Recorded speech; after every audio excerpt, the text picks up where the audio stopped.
지난 한 주간에 한파로 인하여서 가장 올 한해 들어와서 추운 날씨였다고 그러는데 또 주님께서 건강 주심으로 믿음도 하여 주심으로 주님 앞에 나오게 된 줄 믿습니다. 우리 좌우 계신 분들 한번 인사 나누죠. 참 잘 오셨습니다. 하나님은 당신을 사랑하십니다. 당신을 향한 놀라운 계획이 있으십니다. 할렐루야 아멘. 오늘은 두 날개로 날아오르는 교회 네 번째 시간으로 하나님의 음성을 듣는 비결이라는 주제를 가지고 우리가 함께 말씀을 나누겠습니다. 두 날개라고 하는 것은 두 가지를 이야기하죠. 위에 현수막에 말씀이 기록되어 있는데 두 개의 날개는 무엇과 무엇이에요? 기도와 말씀에 대해서 우리가 함께 말씀을 나누고 있죠. 특별히 한 3, 4주 동안에는 말씀을 집중적으로 하고 있는데 여러분 신앙생활에 있어서 말씀 생활이라고 하는 것은 가장 본질적인 것입니다. 기도 생활과 말씀 생활인데 근데 말씀 생활을 구체적으로 보면 3단계로 나눠줄 수 있습니다. 그 첫 번째 단계는 뭐냐면 하나님의 말씀을 읽는 단계입니다. 하나님의 말씀을 읽는 단계. 저와 여러분들이 1년에 한 번 통독해보겠다, 66권을 한번 통독해보겠다 생각하시고 성경 통독 카드를 갖고 하셔서 하루에 4장씩 5장씩 읽고 계시는데 그것이 말씀을 읽는 단계죠. 또는 주일날 혹은 예배 시간에 와서 하나님의 말씀을 이렇게 밑줄 그어가면서 읽는 것, 그것이 1단계 말씀 생활에 있는 단계입니다.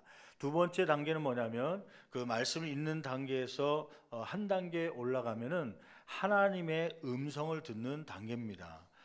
이것은 기록된 말씀만 읽는 것이 아니라 그 속에서 하나님께서 나에게 주시는 음성을 직접 듣는 거예요. 이것을 이제 흔히들 뭐라고 얘기하냐면 레마의 말씀이라고 들어보셨습니까? 이제 보통 1세대 목사님들은 로고스 말씀, 레마의 말씀으로 또 성도들도 그렇게 이해를 하고 있는데 로고스 말씀, 헬라어로 로고스도 말씀이고 레마라는 것도 말씀으로 해석될 수 있지만은 구별을 하자면 로고스 말씀은 기록된 말씀, 활자로 이렇게 적혀 있는 것. 예를 들면 사무엘은 어렸을 때 세마포 에봇을 입고 여호와 앞에 섬겼더라 이렇게 기록된 것을 로고스 말씀이라고 그러고 이 말씀을 읽을 때에 하나님께서 특별히 유별나게 그 구절을 통하여 나에게 위로하시고 도전을 주시는 말씀이 있어요. 하나님의 음성을 듣는 것이 있어요. 그것을 레마의 말씀이라고 합니다. 성경을 로고스의 말씀을 읽을 때에 두 번째 단계로 올라갈 수 있는, 즉 여호와의 음성으로, 레마의 음성으로 들릴 수 있는 축복이 저와 여러분 가운데 있기를 간절히 축원합니다. 세 번째 단계는 뭐냐면 말씀을 읽고, 두 번째는 하나님의 음성을 듣고, 세 번째는 그 말씀을 지켜 행하는 단계예요. 이러한 단계까지 올라가게 되면 좀 이따 결론적으로 얘기하겠지만 여호수아서 1장 8절 말씀 보니까 어떠한 축복을 주겠다고 하면 네 입술에서 하나님의 율법 말씀을 떠나지 아니하고 주야로 그 말씀을 묵상하고 그 주어진 말씀을 지켜 행하면 너희의 길이 평탄해질 것이고 너희의 길이 형통하게 될 것이라고 하는 말씀이 있죠. 이러한 축복이 저와 여러분 가운데 있기를 간절히 축원합니다. 오늘은 두 번째 단계에 대해서 한번 얘기 좀 해보려고 그래요. 지난주까지는 우리가 말씀을 읽는 수준에서 머물렀다면 이제 하나님의 음성을 그러면 어떻게 들을 수 있는가 함께 우리가 나누길 원하죠. 여러분 이미지 전도라는 걸 들어보셨습니까? 이미지 전도. 이제 목회를 하다 보면 전도에 있어서 여러 가지 프로그램들이 나오고 또 이야기가 나오는데 요즘에 목사님들이 만나게 되면 이미지 전도에 대해서 얘기해요. 이미지 전도. 이건 뭐냐면 교회가 좀 잘 바깥으로 포장돼서 보여야, 이미지가 좋게 돼야 전도하기에 편하다고 하는 것이에요. 좀 교회도 아름답게 꾸밀 뿐만 아니라 전도지 혹은 주보도, 순서지도 옛날에는 막 글씨로 쓰고 혹은 복사하고 그러면서 꼬맣게 나오고 막 그랬던 거를 좀 실크 인쇄라든지 칼라 인쇄를 해갖고 좀 예쁘게 좀 디자인해 가서 나가면 사람들이 그 인쇄물을 통해서 교회에 호감을 갖게 되고 그야말로 전도가 된다고 하는 것이죠. 그래서 모든 요즘에 인쇄물들을 디자인화 해갖고 그래서 디자인 시켜서 예쁘게 발행하기도 하는 이유가 거기에 있습니다. 근데 어떻게 보면 일리가 있는 말이죠. 맞는 말이기도 합니다. 근데 꼭 그것이 맞는 말은 아닙니다. 왜냐하면 이미지가 좋다고 해서 꼭 전도되는 것은 아니에요. 이미지로 얘기한다면 교회사에 있어서 중세교회가 교회 이미지가 가장 좋았던 시기입니다. 이 중세 시대 때는 성전을 아름답게 막 꾸며갔고요, 화려하게 막 꾸몄죠. 그러면서 권력까지도 잡고 있지 않았습니까? 왕권과 함께 종교가 같이 붙어서 권력까지도 움직일 수 있는, 겉으로 봤을 때는 이 종교가 화려하고 이미지가 참 좋았죠. 그래서 그때는 너나 누구도 성직자가 되고 싶어 갖고요, 성직자로 자원하는 사람들이 많았습니다. 근데 그거 아십니까? 교회사 가운데 가장 타락했던 때가 언제냐면 중세시대입니다. 사람들이 볼 때는 이미지가 좋고 사람들이 볼 때는 괜찮은 것 같고 권력도 잡았으니까 뭔가 힘이 있을 것 같지만은, 그러나 그때에 종교가 타락하기 시작했고 그때에 영적으로 타락하게 되는 그러한 일이 벌어졌죠. 그래서 막 면죄부를 팔아가면서 돈놀이를 하기도 하고요, 때로는 종교 재판을 통하여서 막 억울한 사람을 죽이기도 하는 그러한 일들이 막 벌어졌죠. 그래서 중세 시대 때 이래서 안 되겠다, 종교 개혁이 일어나잖아요. 그러면서 이 종교 개혁이 일어나면서 캐치플레이로 하나 건 게 있습니다. 그것은 뭐냐면 오직 성경으로, 오직 성경으로 돌아가야 된다, 다시 본질로 가야 된다. 이러한 이미지가 중요한 게 아니라 하나님의 말씀으로 돌아가야 우리 신앙이 회복되고 부흥할 수 있다. 그러한 오직 성경으로라는 말씀을 가지고 종교 개혁을 일으킨 것이죠. 여러분, 이미지로 얘기한다면은 제일 나빴을 때가 언제라고 생각하십니까? 기독교가 복음이 들어와 예수님께서 이 땅 가운데 오시고 승천하시고 나서 예루살렘 교회가 세워지고 안디옥 교회가 세워지고, 요 초창기 초기 초대교회라고 그러는데, 초대 당시에 그 교회 때 이미지가 제일 안 좋았을 거라고 생각하지 않습니까? 왜냐하면 실제적으로 교회사를 찾아보면 그 초대교회 당시에는 기독교인들을 막 핍박하고 박해하고 그랬던 이유가 있었죠. 그것은 뭐냐면 사람들이 기독교를 뭐라고 인식했냐면 인육하는 단체라고 얘기했어요. 인육, 사람의 고기를 뜯어먹고 사람의 피를 마시는 그러한 집단들이다 생각하고 오해를 가지고 기독교를 별로 좋아하지 않았습니다. 그래서 기독교인들을 막 잡아갔죠. 그게 이제 성찬식을 오해해갖고 그런 거 아닙니까? 주의 살과 피를 나누는, 예수님의 살과 피를 나눈다고 하는 그러한 행사를, 그 의식을 통하여서 사람들은, 교회 밖에 있는 사람들은 어떻게 예수의 살과 피를 뜯어서 또 피를 먹냐, 사람의 살과 피를 먹냐 해서 오해를 한 것이죠. 그때 당시에는 이미지로 얘기한다면 완전히 바닥을 추락했습니다. 더군다나 로마에 있어서는, 로마의 그 네로 황제가 통치할 때는 로마에 불이 났는데 그 불을 누가 이 불을 화재를 방화했다는 거예요. 기독교인들이 그랬다는 누명을 쓰고, 그래서 이 로마에서 기독교인을 잡아다가 죽이는 그러한 일까지 벌어지지 않았습니까? 근데 이미지로 얘기하면 그때는 완전히 바닥이죠. 그럼에도 불구하고 그때 성령이 강하게 역사하시고 그때 부흥의 역사가 있었던 것이죠. 왜요? 이미지는 좋지 않았지만 무엇이 있었기 때문에 그래요? 말씀이 살아있었기 때문입니다. 말씀을 증거할 때 회개의 역사가 일어나고요. 여러분, 우리 한국 교회사도 보면 1970년대 80년대가 교회 부흥의 아주 중흥기였죠. 그때는 교회 이미지가 그렇게 썩 좋을 때는 아닙니다. 제가 그때 70년대 80년대 어렸을 때지만 기억나는 건요, 지금은 우리 장로님 되시고 권사님 되셨지만 우리 장로님 권사님들 중에 그때 처음 예수 믿으면서 그때 당시에는 성경책 들고 다니는 것이 창피해 갖고요, 이걸 들고 다니면 사람들이 야, 너 교회 다니냐? 그러면서 뭐라고 이야기하니까 그걸 감추려고요. 요즘에는 가방이 많아 갖고요, 얼마나 가방이 많은지 보통 여자분들은 보통 10개 정도 가방이 있는 것 같아요. 조그만 백부터 해갖고 한복 입을 때, 바깥에 나갈 때 또 옷에 따라서 색깔이 다른 가방들이 많이 있더라고요. 심지어는 우리 애들 보니까 초등학교 3학년 여자애가요, 책가방도 여러 개 있더라고요. 이거가 메고 갔다 저거 메고 갔다가. 요즘에는 가방이 하도 많아서 뭐 이런 성경책을 집어넣고 다니지만 그때 당시에는 그게 없었잖아요. 그러다 보니까 이 성경책을 항상 이렇게 끼고 다녔어요. 신방 다닐 때 목회자들도 항상 이게 트레이드마크였지 않습니까? 성경책을 가슴에 딱 끼고 다니는 거.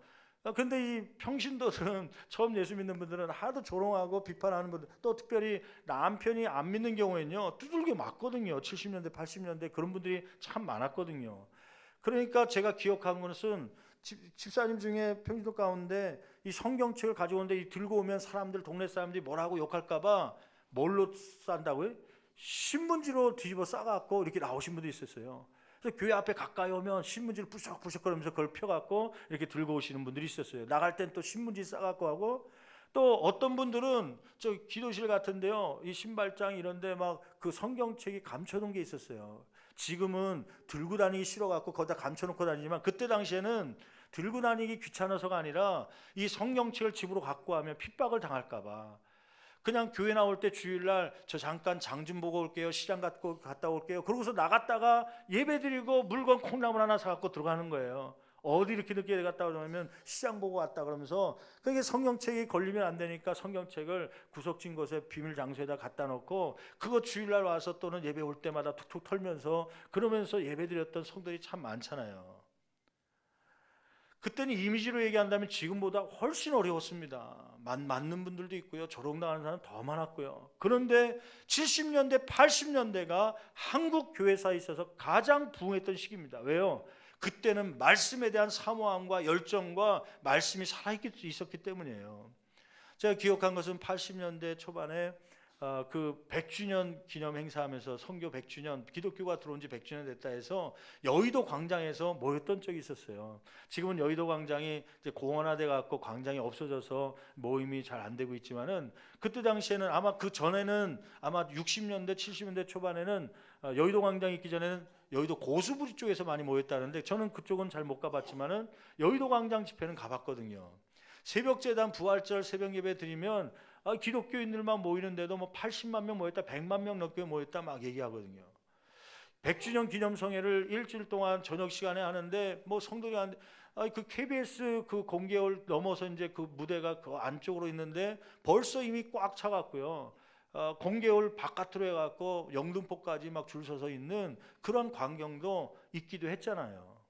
그때는 말씀을 사모하면, 누가 목회자가 뜨면 어떤 부흥 강사가 집회를 하면 4-5 교회가 최소한 근처에 있는 교회들이 모여서 연합 집회하는 것이요 일반적이었습니다. 왜냐하면 그렇게 말씀을 들을 기회가 별로 없기 때문에, 말씀을 사모하는 마음이 있었기 때문에요. 그때는 그 말씀 때문에 부흥했던 시기였죠. 이미지는 좋지 않았지만 오히려 말씀이 살아있으니까 교회가 부흥되는 것입니다. 그래서 어떤 목사님이 쓴 책을 보니까 그러한 문구가 있더라고요. 뭐냐면, 이미지 때문에 부흥되는 게 아니라 말씀에 생명력이 있을 때 교회는 부흥하는 것이고 신앙은 회복되는 것이다.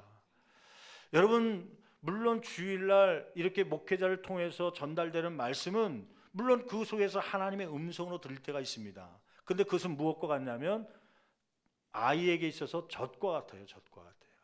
우유와 같은 것입니다. 모유와 같은 것입니다.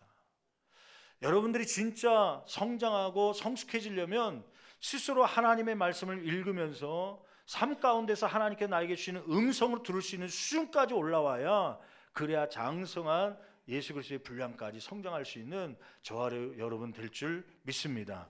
여러분, 오늘 말씀 가운데 그러면 성경을 읽는 것은 우리가 지난 몇 주 동안 우리가 함께 살펴봤고, 하나님의 음성을 그 말씀을 읽으면서 어떻게 들을 수 있는가, 그 내용에 대해서, 우리가 하나님의 음성을 듣는 비결에 대해서 우리가 함께 말씀을 나누길 원합니다. 먼저 첫째로, 제가 있는 곳에서는 하나님의 음성이 들리지가 않습니다. 마음 가운데, 삶 가운데 죄를 범한 상태에서는 하나님의 음성을 들릴 수가 없어요. 1절 말씀 한번 읽어볼까요? 1절 말씀 같이 한 목소리로 봉독합니다. 아이 사무엘이 엘리 앞에서 여호와를, 잠깐만요. 사무엘이 지금 나이가 어느 정도 된 거예요?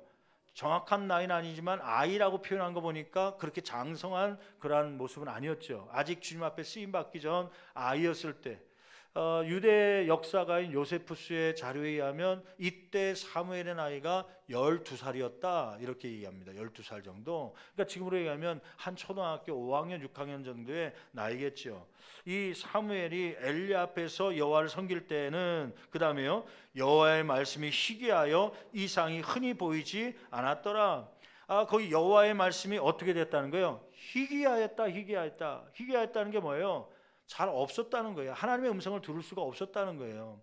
희귀라는 말을 찾아보니까 약하르라고 하는데 보배롭다라는 뜻을 갖고 있어요. 보배롭다. 여호와의 말씀이 보배와 같아서, 이 보배라는 게 뭐예요? 막 다이아몬드, 보화를 얘기하는 거 아니에요?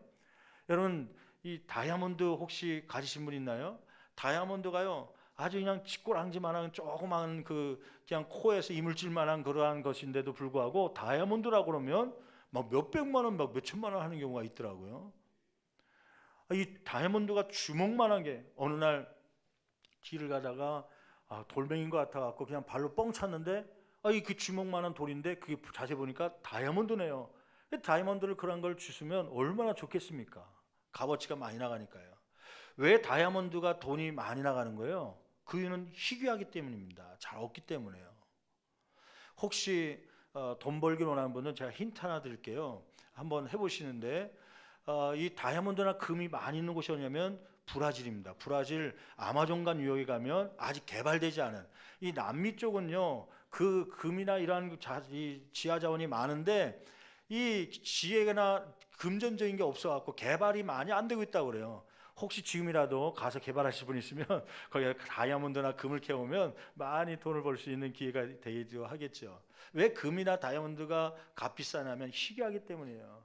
여호와의 말씀이 이 시대에 사무엘이 있을 시간에 보석과 같이, 보화처럼 찾기 힘들다라고 하는 말씀이죠. 여호와의 음성이 잘 들리지 않았다는 말씀이죠. 근데 그 시기는 언제입니까? 1절 상반절 말씀이니까 아이 사무엘이 엘리 앞에서 여호와를 뭐 할 때요? 섬길 때, 사무엘 시대입니다. 아이였을 때. 여러분, 사무엘이 있었던 시기는 언제냐면 결론적으로 얘기하면 사사시대입니다. 사사시대.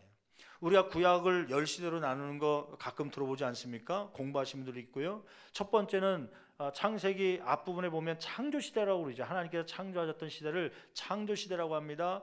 창조시대가 끝나면서 바벨탑 사건이 나고 자꾸 죄를 범하니까 하나님은 인류를 구원하기 위해서 한 사람을 뽑죠. 누구예요? 12장에 보면 아브라함이라는 사람을 뽑죠. 그래서 이 인류를 구원하기 위해서 이제 이 전략을 갖게 되죠. 아브라함과 이삭과 야곱과 요셉, 이 네 명을 뭐라고 그러냐면 족장이라고 부릅니다. 그걸 가리켜서 족장 시대라고 그래요. 창세기 50장 마지막까지 보면 요셉의 이야기까지 나오죠.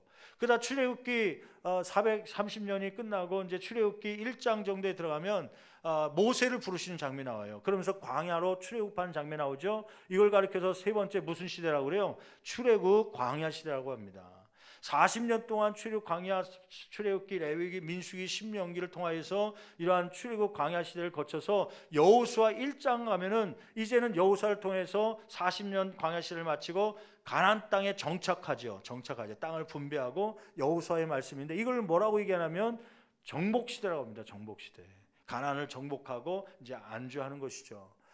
그러다가 시간이 지나면서 아직 왕은 생기지 않고 계속 범죄하면서 외적의 침략을 받으니까 하나님께서 중간중간에 누구를 세우냐면 사사들을 세웁니다. 사사들을.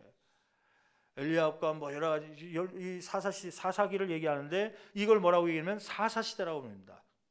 그래서 사사기의 사사는 몇 명이냐면 12명의 사사가 있어요. 사사기의 제일 마지막에 나오는 사사는 누구냐면 삼손입니다. 여러분 잘 아는 삼손.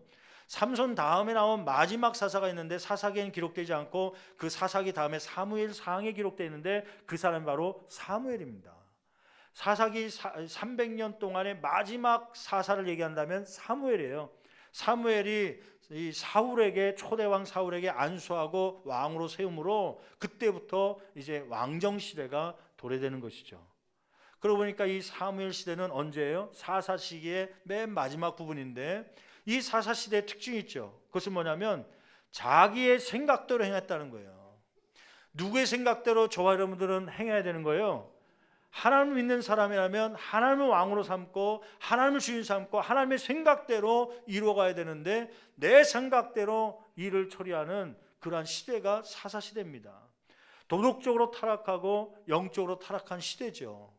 얼마나 타락했는지는 우리가 지난번에 한번 소개했죠. 미가라고 하는 제사장이 있는데 이 미가라는 제사장이요, 제사장이면 어디서 봉사해야 되는 거예요? 성전에서 봉사해야 될 사람 아니에요? 성전에서 봉사하는데 근데 이 사람이 하나님 성전에서 봉사하는 게 아니라 먹을 게 제대로 안 나오니까 자기 나름대로 돈 많은 사람에게 붙어갔고요, 돈 많은 사람이 우리 집에 와서 기도해주고 그러면 내가 밥 줄게, 그러니까 그 월급 받고 싶어갖고 돈을 더 많이 주는 집으로 가서 그 죄를 범하고 있지만 그 가정을 위해서 축복 기도해주는 그런 타락한 제사장이 된 이야기가 사사기 마지막 부분에 나오잖아요. 또 한 레위인의 이야기가 나오잖아요. 레위인은 뭐냐면 오늘날로 얘기하면 교회 안에서 섬기시는 장로님과 권사님 같은 그런 수준이죠. 교회 안에서 봉사하는 평신도인데 이 레위인이 첩을 둔 거예요. 자기 본 아내가 있는데도 불구하고 첩까지 둔 거예요. 원래 레위인은 그러면 안 되거든요. 첩을 뒀는데 이 첩이 좀 생활이 문란했습니다. 집을 나가기도 하다가 나중에는 하도 나가다가 재미가 집이 없으니까 친정으로 도망친 거예요. 무슨 일인지 몰라도. 그러니까 친정에 가서 이 아내를 첩을 데려오려고요. 레위인이 갑니다. 데리고 오다가 기부하라는 곳에 머무를 때 해가 지니까 거기서 잠깐 잠을 자려고 그러는데 한 노인이 나오죠. 노인 나와서 우리 집에 와서 쉬십시오.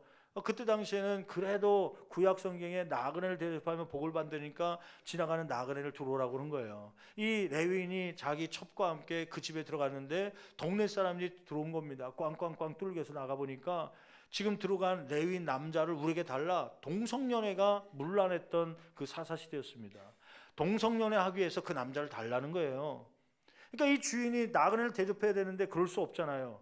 안 된다고 했더니 결국 누가 나갔냐면 그 레위인의 첩을 바깥으로 보냅니다. 그러니까 이 사람들이 동네 사람들이 윤관을 하고 성폭행하고 나중에 아침에 나가서 문을 열어보니까 그 앞에 이 첩이 시체로 있는 거예요. 얼마나 밤새 고생을 했는지 시체로 와서 보니까 열이 받지요. 레위인이요. 그걸로 끝나면 내 죄 때문인가 하고 회개하면 좋았을 텐데 레위인이 어떻게 하면 그 시체를 몇 토막으로 잘라요? 12토막으로 잘라갖고 그것을 각 지파마다 보냅니다. 내가 이러한 기부하에서 모욕을 당했는데 우리 이 기부하를 침략합시다. 그래갖고 막 전쟁을 일으키는 레위인의 모습이 나오죠.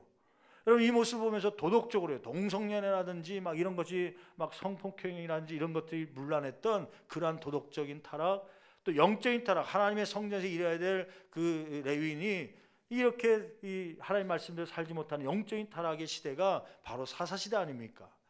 그런데 그 사무엘이 있었던 그 사사시대에 여호와의 말씀이 제대로 들렸다는 거예요? 아니면 희귀했다는 거예요? 희귀했다는 거예요. 왜 여호와의 말씀이 없었겠습니까? 하나님께서는 말씀을 하셨겠죠. 죄를 범하고 있는 이스라엘 백성들에게 뭔가 더 하고 싶었던 말씀이 얼마나 불꽃도 일었겠습니까? 그런데 이걸 누가 듣지 못한 거예요? 이스라엘 백성들이 듣지 못한 거예요.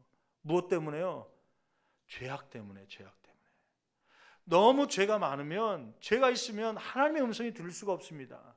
마치 무엇과 같냐면 핸드폰이 있는데 요즘에는 뭐 아무데나 잘 터지죠. 근데 아직도 깊은 산골짜기 가면 핸드폰이 안테나가 잘 안 떠갖고 안 들리죠. 그 높은 산, 높은 빌딩 앞에 있으면 핸드폰이 잘 안 터지듯이 그 높은 많은 쌓여있는 죄가 있으면 하나님의 음성을 들을 수가 없는 것입니다. 이러한 시대의 사사시대 아닙니까? 여러분 우리가 왜 하나님의 음성을 듣지 못합니까? 죄악된 삶이 우리 가운데 있기 때문이에요.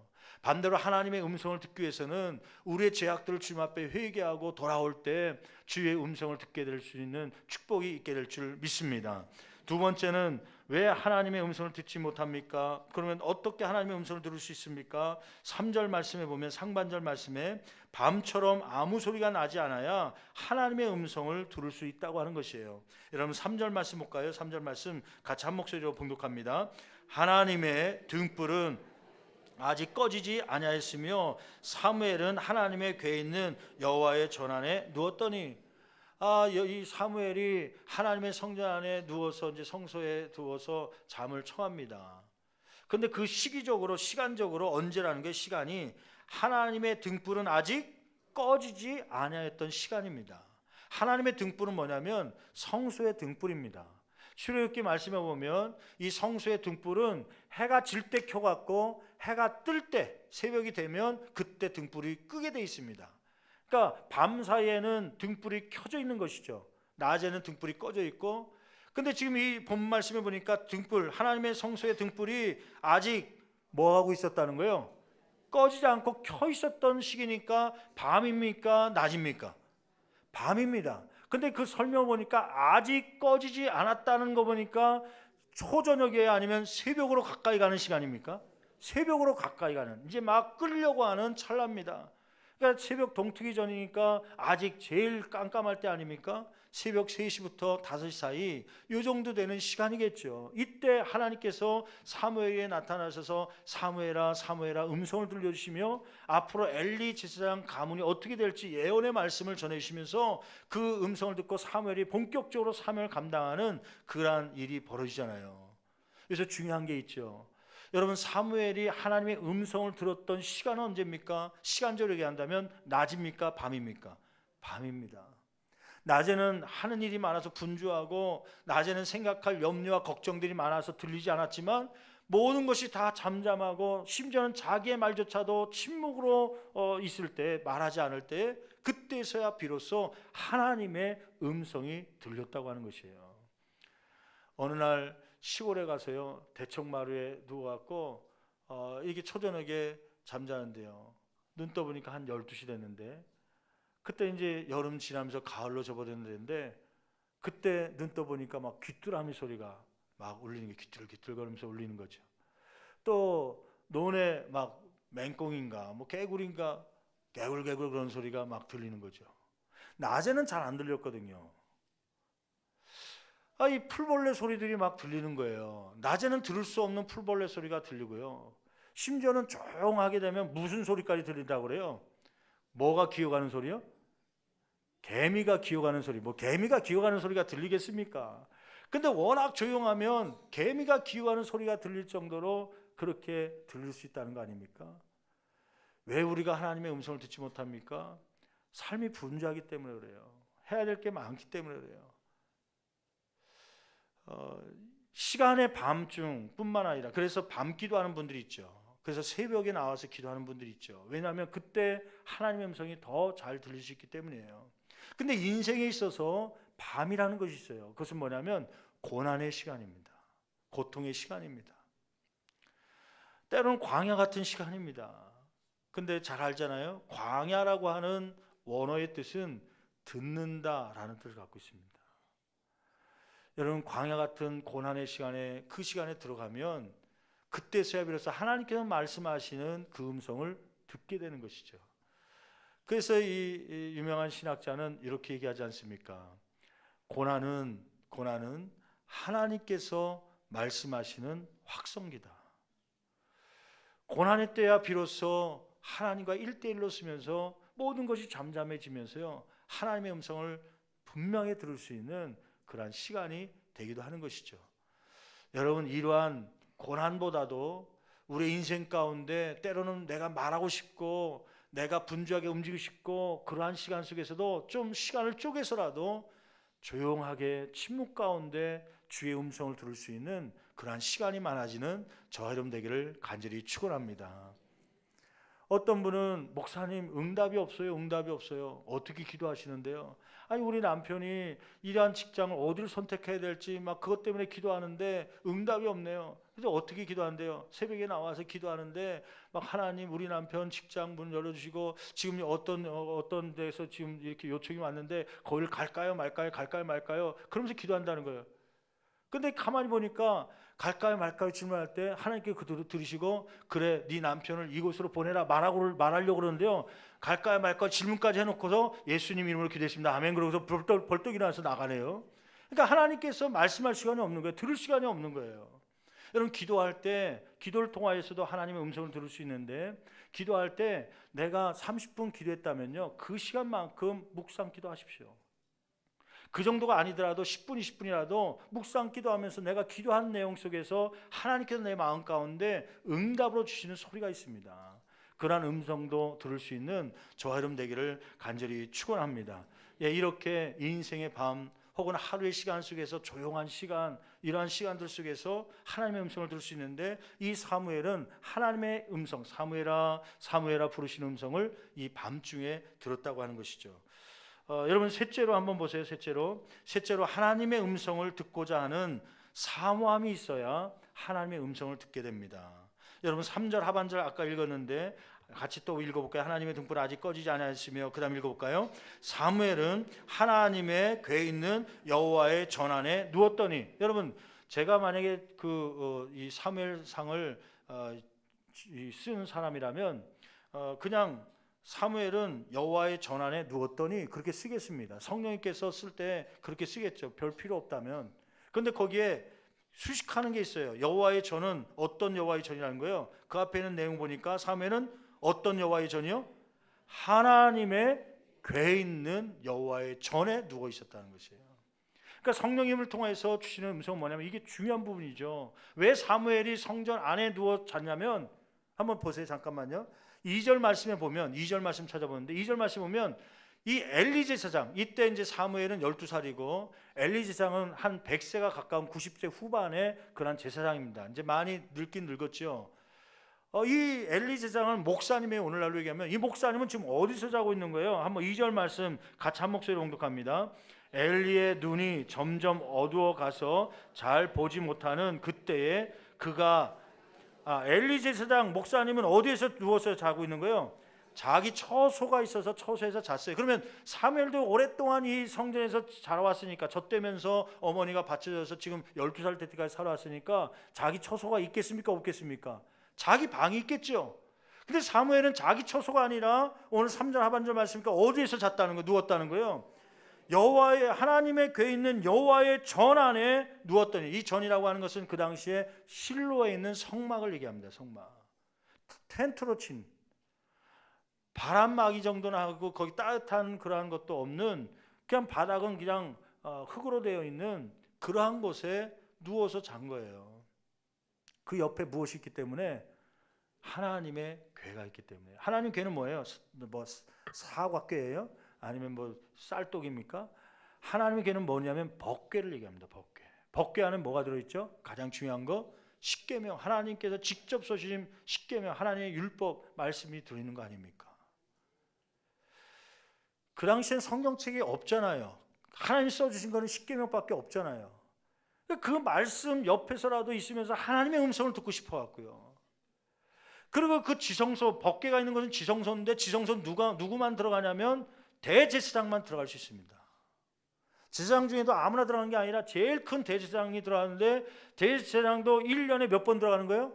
딱 한 번, 속죄일날만 대속죄일만 들어가는 거예요. 거기 얘기를 들어보니까 그 법궤 안에 가까이 지성소에 들어가면 법궤 위에서 하나님이 나타나서 하나님께서 이 대제사장에게 말씀하신다는 거예요. 사무엘은 대제사장이 아닙니다. 아직 어린아이입니다. 근데 그 말씀을 듣고 싶은 거예요. 그 법궤 옆에 있으면 혹시 그 음성이라도 들을 수 있을까? 그는 그 옆에서 누운 것이죠. 여러분, 이 사무엘에게는 아직 나이가 어리지만 말씀에 대한 사모함이 있었습니다.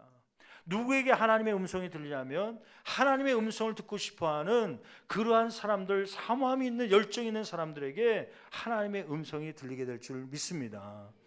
그냥 읽으라니까 그냥 1장, 창세기 1장부터 그냥 쭉 읽고 그냥 밑줄 긋고 빨리빨리 읽자 그러고서 그냥 끝나는 게 아니라 묵상의 단계, 묵상이라는 것은 대책임질 아닙니까? 이 말씀이 무슨 뜻일까 읽고 연구하고 묵상하다 보면 어느 순간에 그 말씀 속에 하나님께서 나에게 주시는 위로의 말씀, 때로는 도전의 말씀, 권면의 말씀으로 들릴 때가 있습니다. 그것이 하나님의 음성이죠. 여러분, 하나님의 음성을 들을 수 있는 방법들이 여러 가지가 있죠. 이렇게 알고 있듯이 환경을 통해서 말씀하기도 합니다. 어디로 이사할지 막 기도하는 중에 하나님 음성을 들려주십시오. 어디로 가야 될지 알려주십시오. 그런데 환경적으로 자꾸 하나님께서 어느 쪽으로 몰아가는 쪽이 있어요. 물론 다 그런 것은 아니지만 그 가운데 그럴 경우에 하나님께서 나를 이곳으로 인도하시는가 보다 그러한 음성이 들릴 때가 있죠. 때로는 기도하다가 음성을 들을 때가 있습니다. 막 하나님 어떻게 할까요? 이런 문제가 있는데 갈등이 있는데 막 하나님 앞에 기도하는데 마음 가운데 하나님께서 이렇게 하기를 원한다라고 하는 그런 강한 확신이 올 때가 있어요. 그것이 하나님의 음성이죠. 때로는 어떤 목사님을 통하여서 예언의 말씀을 들어가면서 하나님의 음성을 들으려는 분들이 있어요. 그런데 여기서 주의할 게 있어요. 조심할게요. 가장 안전한 하나님의 음성을 듣는 방법은 뭐냐면 이 성경, 하나님의 말씀입니다. 성경을 통하여서 하나님의 음성을 듣는 게 가장 안전한 비결입니다. 어떤 분들은 기도원에 쫓아다니면서 우리 남편이 어떻게 될지 그 예언 기도를 받으려고 막 기도원을 쫓아다니고 목사님을 쫓아다니고 안수 예언 기도 받으려고 다니는 분들이 있어요. 그게 다 나쁘다는 건 아니지만 자칫하면 잘못된 신앙으로 빠져갈 수가 있습니다. 불안정한 그러한 하나님의 음성입니다. 그렇기 때문에 여러분, 이 가장 안전한 하나님의 음성을 듣는 방법은, 어떤 분은 또 꿈에서 하나님의 음성을 들으려고 꿈을 가지고 해석하려고 하는 분들인데요, 그것도 불안정할 때가 있습니다. 그것이 다 완전할 수 없습니다. 가장 안전한 하나님의 음성은 무엇을 통해서요? 성경을 통하여서, 하나님의 말씀인 성경을 통하여서 주의 음성을 들을 수 있는 저와 여러분 되기를 간절히 축원합니다. 꿈을 꿨더라도, 혹은 예언의 말씀을 들었더라도, 혹은 환경 속에서 어떤 확신이 왔을지라도 마지막 단계에서 확인하는 작업은 무엇을 통해서 하나님의 음성을 들어야 되는 거예요? 이 말씀을, 성경을 통하여서 들어야 될 줄 믿습니다. 사모함, 이러한 사모함이요. 요즘 현대인에게는 이러한 사모함이 없어졌다고 그래요.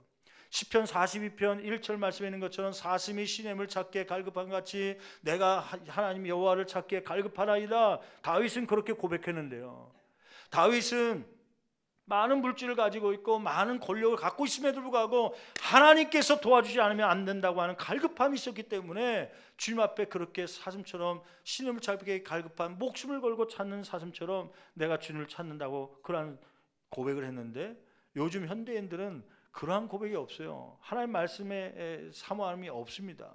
너무 말씀의 홍수 속에 있기 때문에 말씀에 집중하지 않아요. 반대로 무엇이 관심이 많으냐면 세상적인 정보와 지식이에요. 얼마나 이 정보와 지식이 많이 바뀌는지요. 제가 그 핸드폰 가게를 한번 가봤습니다. 핸드폰 가게요. 핸드폰 가게, 핸드폰을 이제 좀 수리할 게 있어 가서 이제 얘기하면서 좀 시간이 있길래 그분은 이제 전도하려는 목적으로 얘기 대화 나누다가 뭐 그 핸드폰에 대해서 먼저 이제 마음을 열기 위해서는 그분의 이야기를 좀 들어주고 해야 되지 않습니까? 핸드폰 가게 하면서 사장님으로서 제일 어려운 게 뭐예요? 그랬더니 제일 어려운 게 뭐라고 얘기하냐면, 기계가 이게 3개월 6개월마다 막 바뀌니까요, 그때마다 그 기계에 대한 인포메이션을, 정보를 다시 얻어야 되니까.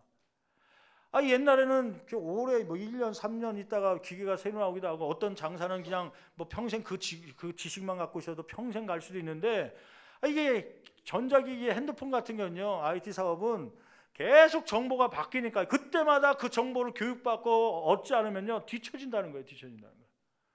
그러니까 오늘 열심히 배워놓고 이 핸드폰, 삼성의 어떤 기계에 대해서 알아놨지만 또 6개월 있으면 새로운 기계가 나오니까 그 기계에 대해서 또 알아놔야 되니까요. 그게 제일 힘듭니다 그러더라고요.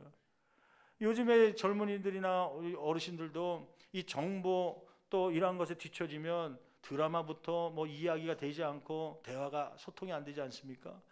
그래서 그냥 요즘에는 누워도 핸드폰 한번 또 뒤처리고요.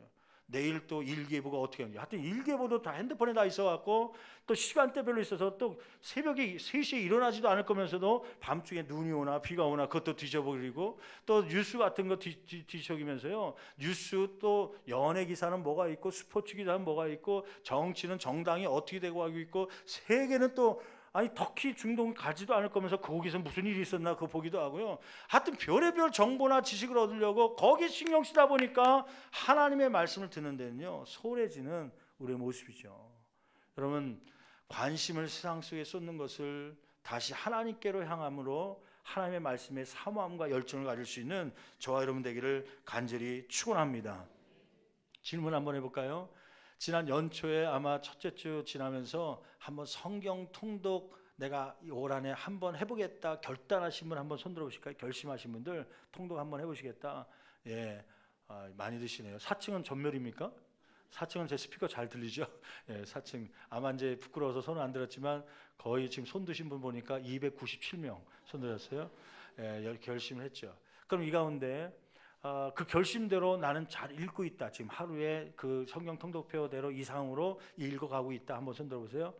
예, 한 57명으로 줄어들었습니다. 결심은 했지만 아직까지 한 장도 지금 교회에서 지금 있는 거 말고요, 집에서 한 장도 지금 진도가 못 나가고 있다 그러신 분 솔직하게 손 들라고 그러면 부끄러울 테니까 그런지 물어보지 않을게요. 아마 제가 모르긴 몰라도 이 가운데 많은 결심을 했지만 거의 70% 이상이 한 장도 읽지 않고 아마 한 달, 벌써 오늘 1월 31일이잖아요. 한 달을 넘어가고 있을 거예요. 맨날 하루 동안에 읽지 못하고 피곤해서 누우면서 무슨 생각하냐면 내일 한꺼번에 밀린 거 다 읽지. 그게 지금 한 달 왔을 거예요. 한 달. 이게 한 달 지나면요 벌써 지금 진도가 막 나왔고요. 이제는 포기할 단계로 넘어갈 수 있거든요. 다시 결심하시고 내일은 반드시 내가 읽겠다. 근데 제가 위로의 말씀을 드릴게요. 여러분 한 주 한 주 올 때마다 반드시 읽겠다. 아이고 또 실수했네, 실패했네. 내일은 내가 다음 주는 꼭 읽어야지. 근데 또 실패하고 왔잖아요. 그럼에도 불구하고 하나님은 그 마음을 기뻐하십니다. 그 결심을 한다는 자체는 뭐냐면 하나님 말씀에 관심이 있고 하나님 말씀을 읽으려고 하는 열정이 있다는 증거입니다. 혹시 지난 4주 동안 실패했으니까 에이 창피해서 또 결심 못하겠다. 그게 아니라 오늘이라도 또 결심하십시오. 내일은 내가 반드시 읽겠다. 그러면서 오늘이라도 시작하면 반드시 1년 안에 통독하게 되는 은혜가 있게 될 줄 믿습니다. 마지막 네 번째로 어떻게 우리가 하나님의 음성을 들을 수 있습니까? 사무엘은 자신을 낮추는 겸손함이 있었기 때문에 하나님의 음성을 들을 수 있었습니다. 9절 말씀 볼까요? 9절 말씀 같이 한 목소리로 봉독합니다. 엘리가 사무엘에게 이르되 가서 누웠다가 그가 너를 부르시거든 네가 말하기를 여호와여 말씀하옵소서 주의 종이 듣겠나이다 하라 하니 이에 사무엘이 가서 자기 처소에 누우니라. 자 보세요.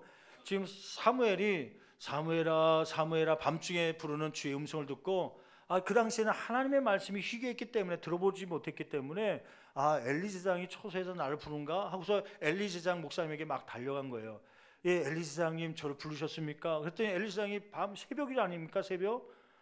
잠결에 눈곱을 뜨면서 일어나면서 야, 나 너 부른 적 없는데 그런 거예요.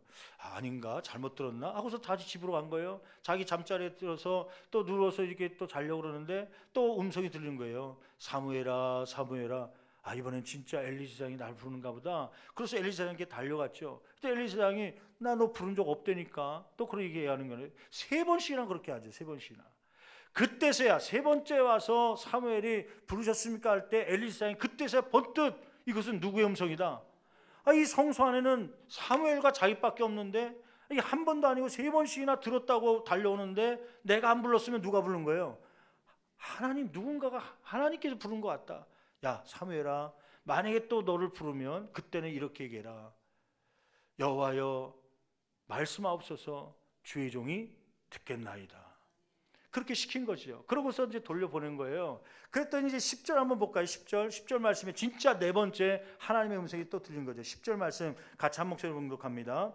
여호와께서 임하여 서서 전과 같이 사무엘아 사무엘아 부르시는지라 사무엘이 이르되 말씀하옵소서 주의 종이 듣겠나이다. 거기에 중요한 말씀이 있죠. 자신을 뭐라고 낮췄습니까? 주의 종이라고 낮췄습니다. 종. 나는 주의 노예에 불과합니다. 말씀하옵소서. 여러분 누구에게 하나님의 음성이 들려주자면 나는 주님 앞에 종입니다. 노예입니다. 머슴입니다. 자신을 낮추는 사람이 주의 음성을 듣게 되는 줄 믿습니다. 저는 신앙생활을 오래 하신 분들 또 연로하신 분들에게 좀 부탁의 말씀이 있어요. 그것은 뭐냐면 제가 목회자일 뿐만 아니라 저뿐만이 아니라 우리 부목사님이나 지구장님들이나 지구의 전사님들이나 목회를 하다 보면 주일 설교는 제가 하지만 또 때로는 수요일날 부사역자들이 하기도 하고 때로는 새벽에 부사역자들이 돌아가면서 하기도 하고 신방을 제가 다 할 수 없으니까 전도사님이나 목사님들이 다니기도 합니다. 전사님이나 목사님들이 말씀을 증거할 때 그때 어떠한 마음을 가져야 되는 거예요? 말씀하옵소서 주의 종이 듣겠나이다. 여호와의 말씀을 사모하며 겸손의 마음을 가지고 있을 때에 그 말씀을 통하여 주의 음성을 들으며 주님께서 위로의 말씀으로 때는 축복의 말씀으로 들리는 그러한 음성이 들리게 될 줄 믿습니다. 그런데 이 말씀 전하는 사람을 보고서 하나님의 말씀을 건의를 떨어뜨려서 교만한 마음이 있어서요. 내가 그래도 신앙생활 오래 했고 우리 교회 오래 있고 내가 장로고 권사하고 집사하고 목사니까 그래 말해봐라 얼마나 잘하는지 한번 내가 들어볼게. 우리 목사님들이 제일 힘든 장소가 어디냐고 물어보면 신방 갈 때 제일 힘든 장소가 저희 집 와서 신방하는 거래요. 가끔가다 제가 생일이라든지 아니면 무슨 행사가 있어서 가족의 기도 제목이 있어서 우리 지구장님 오셔서 혹은 구역 예배 드릴 때 저희 가정에서 드리면 이제 지구장님이 와서 설교하세요. 지구장님이 자꾸 안 하려고 그래요. 목회자들이 이 목사님 가정에 왔는데 목사님이 하시지 저희가 어떻게 그 앞에서 합니까? 그러다가도 지구장님이니까 하시는 거죠. 그러면 저는 담임 목회자지만 그때는 뭐라고 속으로 고백해야 되는 거예요. 여호와여 말씀하옵소서 주의 종이 듣겠나이다. 그런 마음으로 겸손의 마음으로 들을 때 때로는 어린아이의 말 속에서도 주의 음성을 듣게 되는 은혜가 있게 될 줄 믿습니다. 교만해지면요, 말씀 저거 다 들었던 것, 나 30년 신앙생활했다, 40년 신앙생활했다, 또 새로운 거 안 나오냐, 막 이런 생각을 가지면 교만한 마음인데 이러한 것이 있을 때는 전혀 은혜가, 하나님의 음성이 들어가지 않습니다. 여러분, 은혜는 마치 물과 같습니다.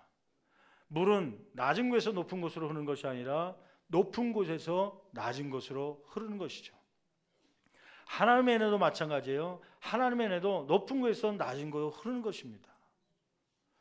저는 이 강대상이 사실은 앞으로 교회를 지면 이 강대상을 낮추고 여러분의 자리를 좀 올려놨으면 좋겠어요. 이렇게 층층해갖고 쫙 올려갖고 해서 여러분들이 편히 볼 수 있도록요. 앞에 있는 놈은 고개가 아프잖아요. 근데 왜 과거에는 이렇게 했냐면요, 이렇게 해서라도 누가 좀 높게 보이게 하려고요. 목회자가 좀 높게 보이게 하려고. 그래야 교육이 되고 하나님의 말씀이 전달되니까.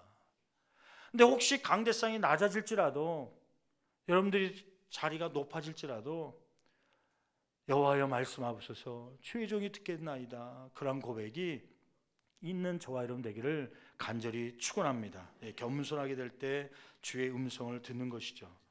여러분, 이번 돌아오는 주일날이 아까 광고도 했지만 설날이라고. 설날. 전 설날의 본 뜻은 잘 모르겠습니다. 설날이 무슨 의미로, 한국말인가, 이제 한국 순수한 말일 것 같은데, 근데 이 설날을 저는 뭐라고, 어저께 글을 읽다 보니까 설날에 대해서 이야기하는 글에 내가 감동을 받았는데, 이 설날은 무슨 날이냐면 내가 주의 말씀에 새롭게 서겠습니다. 앞으로 주의 말씀에 설날로 여기라는 거예요. 무슨 이야기인지 이해되시나요? 여러분, 이 설날은 세배하고 그런 날이 아니라 신년 들어오면서 내가 이제 주의 말씀을, 음성을 들으며 주의 말씀 가운데 온전히 서는 그러한 집사요, 권사요, 장로요, 목사요, 그러한 성도가 되겠습니다. 그러한 다짐을 하는 설날이 되기를 간절히 축원합니다. 그렇게 이해되니까 설날이 너무 막 가슴이 뜨거워지더라고요. 여러분, 이러한 설날이 낙심했던 분들이 설날을 통하여 진짜 말씀에 서는 날이 되기도 하시고, 간했던 자들이 또 주의 말씀에 축복을 받고 이러한 풍성한 가운데 설날이 되는 귀한 한 해가 되기를 간절히 축원합니다. 제가 말씀을 마치면서 한 사람을 소개하려고 그래요. 조나단 에드워즈라고 하는 사람인데, 이 사람은 1703년에 태어난 사람입니다. 오랜 세월은 살지 않았습니다. 53세인가 54세 때 하나님의 부를 받았는데, 아마 여러분들 많이 들었을 거예요. 조나단 에드워즈라고 하면 미국의 영적 부흥을 일으켰던 사람이기도 하고, 아마 그 목사님들 설교할 때마다 가문에 대한 얘기를 할 때 이렇게 말씀 속에 살았던 그 가문이, 그 가문 가운데 이러한 축복을 받았다 이야기할 때 항상 나왔던 사람이 에드워드, 이 목사님입니다. 이 목사님의 가문을 얘기한다면 어떤 축복이 주어졌냐면, 실제로 에드워즈의 후손들을 조사해 본 결과 1400명의 후손 가운데 14명의 대학교 총장 혹은 학장들이 세워졌다는 거예요. 후손들 가운데. 그 다음에 100명 이상의 목사님들이 나왔고, 1400명 가운데 100명 이상의 법관과 판사가 나왔다는 거예요. 별로 놀라지 않네요. 여러분들은 이제 가정적에 많이 있죠. 그다음에 60명 이상의 의사가 나왔다는 거예요. 60명 이상의 의사가 그 가문 가운데, 70명 이상의 언론인이 나왔고, 그다음에 65명의 교수가 나왔고, 3명의 상원의원이 나왔고, 그 후손 가운데 3명의 주지사가 나왔고, 주지사라는 것은 그 도지사를 얘기하는 거죠. 1명의 부통령이 나왔고, 군 고급 간부 가운데 25명이 그 가문 가운데 나왔다는 거예요. 그 가문이 얼마나 대단한지요. 그 프린스턴 대학이라고 미국의 유명한 대학이 있잖아요. 그 프린스턴 대학에서 조나단 에드워즈의 가문을 연구하는 조나단 연구센터가 생길 정도로요. 그 가문이 어떻게 이렇게 특별한 은혜를 받아서 이 한 데서 끝나지 않고 계속해서 가문이 복을 받아서 이러한 훌륭한 인물이 나올 수 있는가? 그걸 한 이 에드워즈의 가문을 조사하기 위한 조나단 그 연구센터가 대학교에 새로 연구센터가 생길 정도로 그 가문이 독특한 가문이 된 것입니다. 근데 그 조나단 에드워즈가 그렇게 된 이유가 있죠. 그 아버지가 목사님이셨습니다. 그 아버지가 목사님이고 목회자 가정이 자랐는데 이 아버지도 이제 조나단을 낳으면서 11명을 낳았는데 그 중에 딱 한 명 아들이 이 조나단이라고 그래요. 나머지 10명은 딸이었고 한 명의 아들 낳았고, 근데 이 조나단도 결혼해갖고 아들 낳았는데 11명을 똑같이 낳았어요. 그는 천재였습니다. 공부에 있어서 지혜가 아주 지식이 충만해갖고 이미 나이를 보니까 18살 때 그 유명한 예일대학교 대학교 과정과 대학원 과정을 다 수료했던, 졸업했던, 그것도 최우수 성적으로 졸업했던 사람이에요. 18살 때 대학원 과정까지요. 20세 때 그 대학 교수로 청빙받았습니다. 예일대학교 교수로 20세 때요. 우리는 20세 때 군대 갈까 말까 할 판에 이 조나단 에드워즈는 교수로 채용되었고 22세 때 목사 안수를 받습니다. 목사 안수. 그래서 목사님 되시죠. 그래서 24년간 교회 한 교회에 담임 목회를 하기도 하고 그 후에 48세에 인디안 선교사로 나가기도 하고 55세에 드디어 프린스턴 대학의 총장으로 역임을 하기도 하죠. 근데 그가 목사님의 가정에 자라면서 순탄한 길만 있었던 건 아닙니다. 그의 일기를 보니까 전기를 보니까 그가 그 10대 때 아마 그 대학교 시절이죠. 한 16살, 15살 이때 때 신앙의 방황을 갖습니다. 점점 어렸을 때부터 성경을 읽는 것, 또 기도하는 것 반드시 해야 된다. 부모로부터 교육을 받았기 때문에 그런 것을 해왔던 이 조나단이 시간이 지나면서 청소년기를 지나면서 시간이 줄어들기 시작한 거예요. 그러면서 신앙의 회의가 들어온 거예요. 내가 왜 예수를 믿어야 되는가? 내가 왜 교회를 가야 되는가? 교회 가도 하나님의 말씀이 전혀 들어오지 않고 그냥 귀가 꽉 막혀버리는 그 슬럼프, 신앙의 슬럼프라고 하는 그러한 회의의 시간을 갖게 된 것이죠. 근데 이러한 성경 읽기 또 기도 시간이 점점 줄어들면서 그의 관심은 세상을 향해서 갖고 세상적 가치관, 출세, 성공, 명예, 인기에 관심을 가질 때 불현듯 그에게 무슨 질병이 오냐면 늑망염이라고 하는 질병이 옵니다. 원인을 모르는 늑망염이 와서 기침 가래뿐만 아니라 막 결핵처럼 막 그런 죽음 앞에 가게 되는 위기를 맞게 되지요. 죽기 직전까지 그는 가는 고통을 당하면서 어느 날 이러다가 내가 죽으면 지옥의 구덩이에 떨어지게 되겠다라는 생각을 가지면서 불안감이 오기 시작합니다. 그러면서 마음 가운데 한편에 내가 어렸을 때 읽었던 성경을 좀 읽어야겠다. 내 이 세상에서 떨어져서 하나님께 나에게 벌 주는 거 아닌가, 그런 생각 가져서 그가 덮어뒀던 성경책을 펴기 시작했습니다. 그 전까지는 어렸을 때 읽을 때는 그냥 창세기부터 요한계시까지 읽는 거에 중점을 뒀지만은 그때는 하나님의 음성을 듣고 싶었던 거예요.